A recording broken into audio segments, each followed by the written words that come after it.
And this year, Vince and Amie Spicocchi, they've offered to come up and share their story with us. And like every NICU story that's out there, this one's a doozy. Come on up.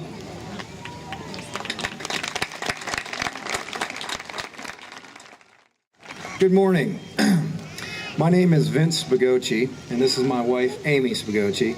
And these are two of the Quints. You can see the other pictures of the other ones. I think, let's see here. We got a couple of them around here. But first off, I'd like to thank Sam and his wife, Shelby, for putting this together. They've done an awesome job with this. I would just like to give you guys a little brief history of us, tell our story a little bit. It was the spring of 2010, and my wife and I, we were trying to get pregnant. We wanted to add our third child. We wanted to have our third child. We felt that it would complete our family. So we had a little bit of difficulty, but we sought out the help of a professional. And they put Amie on a low-dose fertility medication, and lo and behold, it only took one time, and she wound up pregnant. And to say I was amazed when I went into the doctor's office and they did the first ultrasound, and they found the 5 heartbeats, that would be an understatement.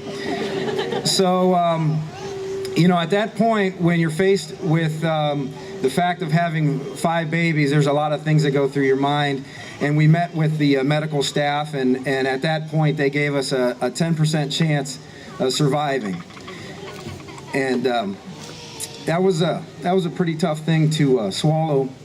But we had to make a decision whether we wanted to proceed ahead with the 5 or possibly do the selective reduction. And that's a decision that anybody that's in that situation has to make for themselves, and nobody should be judged on that decision. But we felt that we wanted to put our faith in God and the medical staff around us, and so we proceeded ahead. And that was actually probably about the easiest part, because we knew we were going to ride it out.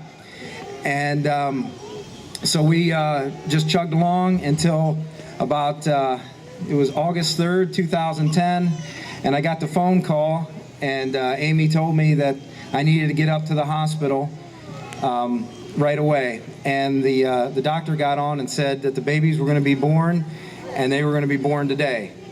So with that, I got up to General as quick as I could, and at that point, it was 24 weeks and 3 days. That was their gestation. And at that point, they had about a 50% chance of survival, each one. So I had pretty much resigned myself that we would probably lose 2, if not 3 of them, and then what that meant for the rest of them. So we went through the delivery, and they were all alive. They were all breathing. They all had heart rates.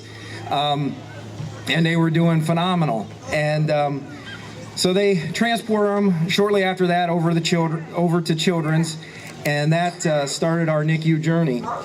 And when Sam said how the nurses and the staff treat the babies as their own, that couldn't be any more right.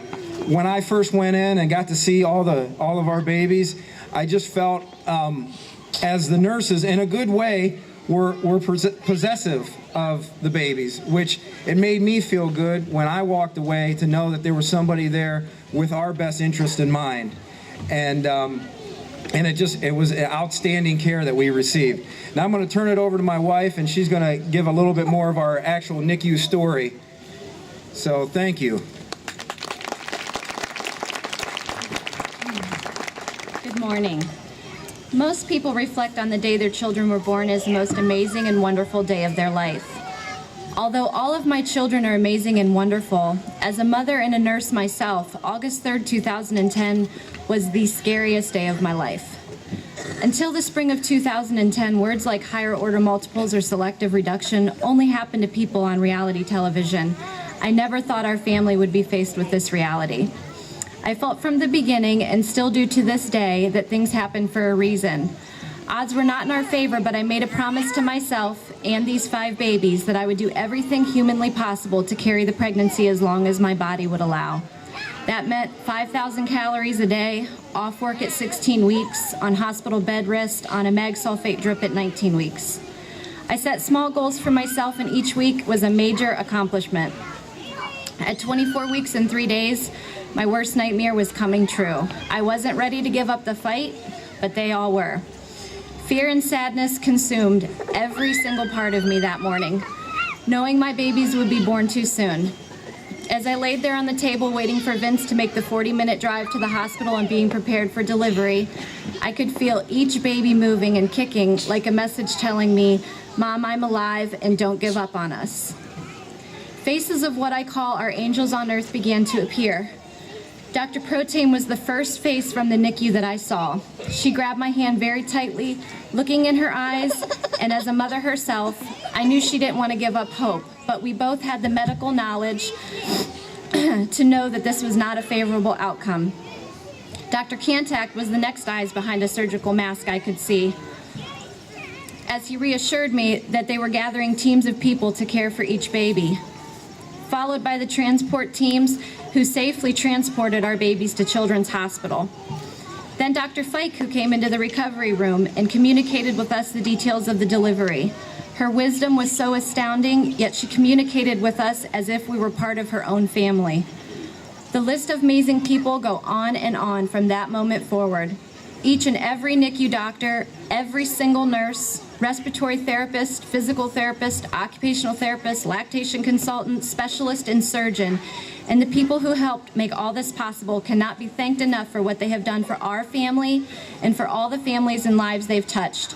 Our story is interesting because of our number, but we are no more important than each and every one of you. We all have something in common that I'm sure we would never wish on another parent. Enduring a NICU stay, the roller coaster ride, the 2 steps forward and 4 steps back, the high highs and the low lows, the tears and the milestones. It's a journey that connects us as a NICU family. We are forever grateful for Akron Children's NICU, and it brings us such joy to be able to do something to give back. Sam and Shelby, we thank you for organizing such an amazing event that allows us to do that. We are often asked, how do you do it? It's because of our experience just 1 year ago that puts all the hard work that we do on a daily basis into perspective. A busy day with 7 children now versus 5 PDA ligations a year ago at this time, I'll gladly have my hands full. Our love and appreciation towards the medical teams that cared for us cannot be described. I distinctly remember talking with one of our nurses, Lori, last year at this exact time about the Walk for Babies. I remember doing kangaroo care with Paige at the time and thinking, we will make it out of here together, and every single one of us will be there next year. It can be our first family outing. It's hard work, and at times it's not easy, but every load of laundry I do, meal I prepare, diaper I change, face I wipe, story I read is all worth it and possible because of the NICU. And for that, we are forever grateful. Thank you.